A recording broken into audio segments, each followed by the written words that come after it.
A Jew, a lesbian, and an Indian walk into a curry bar. No, it's not the opening to a joke, but it could be. I don't know. We're going to ask our next two guests, Samson Koletkar and Vasu Primlani of Desi Fest. So how funny is it to be Indian? Which one of you want to take it?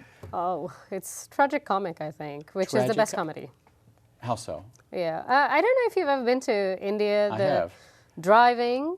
You know, it's really confusing because like Americans and Canadians drive on the right side of the road, the British drive on the left side of the road, and Indians drive fucking everywhere. Yeah, well, I mean, I was in Madras once, and I was in a traffic jam behind an elephant, and that was true. That's not a joke. See it's there? Real. No. The tragic comic, yeah. Now, Desi Fest was your idea. Yes. That's right. It started back in 2013 when I produced a show with 3 Indians and 2 Pakistani comics on 14th and 15th August, which are the 2 Independence Days of the 2 countries. The idea being, let's stop the nonsense across the border and get together. And it was sort of decently well done, with well attended enough that it planted the seed in my head.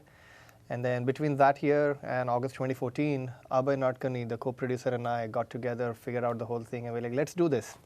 And so that's how it came about. And this year we wanted to bring more South Asians, be more inclusive. So we have comics from like Pakistan, Bangladesh. So this is a big deal. I mean, it's all over California. It's all over Northern California. We got 9 cities, 11 shows, 11 nights in a row.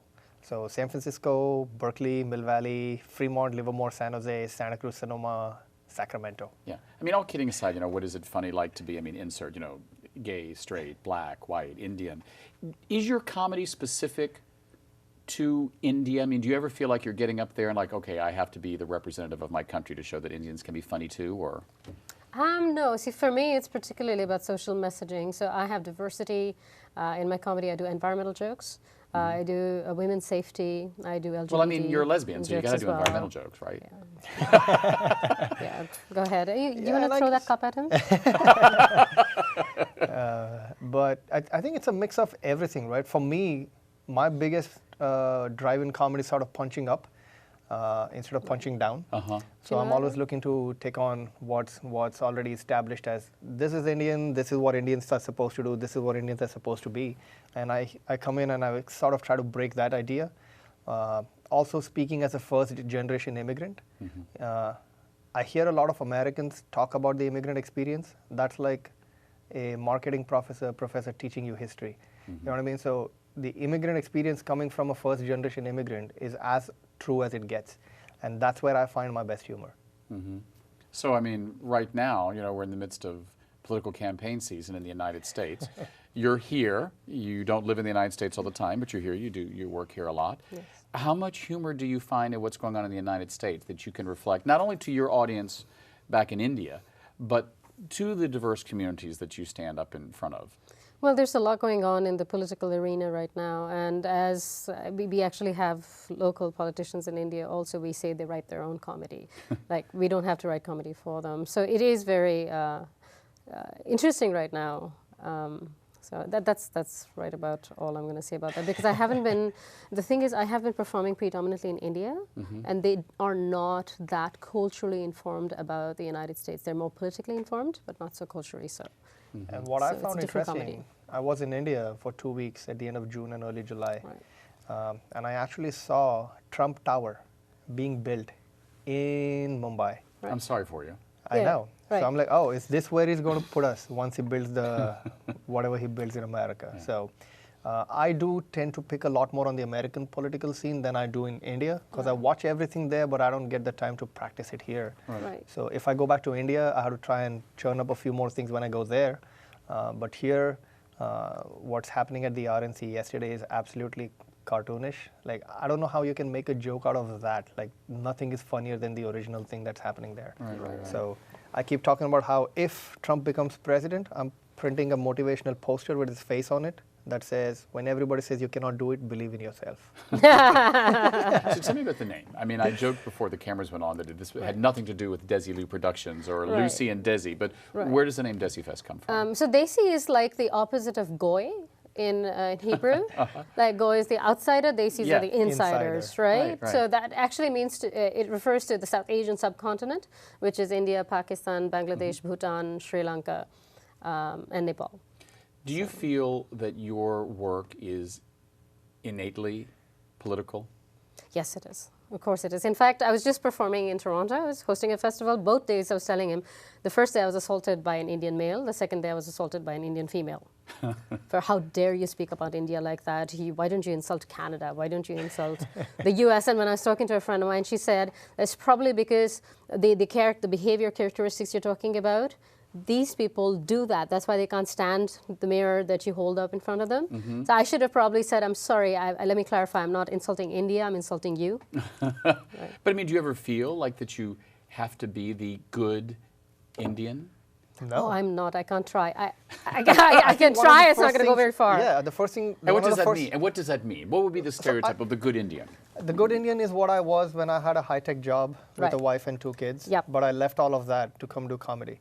And I think comedy, by its very nature, is very rebellious. Yes. Right? We as comedians see things that are wrong in the world and we want to talk about it. Right. So expecting us to be nice is the last thing you can expect us to be. Right. So when someone says, "Oh, you know, Kathy Griffin, you know, you were too nice," or "You weren't nice," or the woman whose name I can never remember, the Italian that says the most outrageous things. Right. She does. It's like, well, she wasn't nice. Right.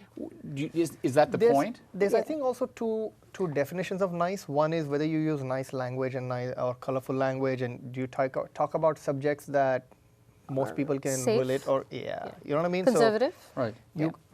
I talk a lot about my experience becoming a citizen in this country, and every time I poke holes at the American bravado that happens around the world, right?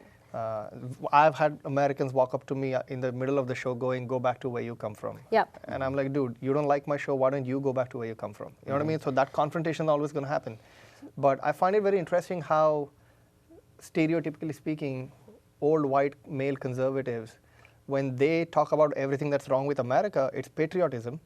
When I talk, it's go back to where you come from. Like, that just doesn't make any sense. And that's what we poke at. So comedians are naturally iconoclastic. Mm-hmm. We do question what we see, and we show things in a different perspective. Even things that you walk past every day and you see it, and you maybe don't take note of it. We freeze frame, blow it up, and point it out to you as to how absurd or strange that might be. Did you always want to do this? I mean, you said you were in high tech. Did you want to be a comedian? I was an environmentalist in the Bay Area for 13 years.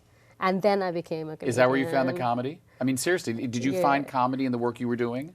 Yes, I did, in the environment as well as everywhere you look, right? That's the magnifying glass. We're like Sherlock Holmes. Mm-hmm. That's how we see the world. Everything from, you know, just the way the streets are laid to the way the buses ply, the way people think, assumptions about people, all of that. You know, when you walk down the street, what do people think about you? You look like a financier, you know, you look like a banking guy. So we question all of that, both on the physical as well as the non-physical planes. So when someone looks at you, what do you think they see? And I guess the same question of you. And how do you use that in your comedy act? Right, many ways. It depends on where I am. I remember once I was knitting and I was walking down the street and 2 elderly white ladies came up to me and they said, "We think it's quite a trick that you can walk and knit at the same time." Right?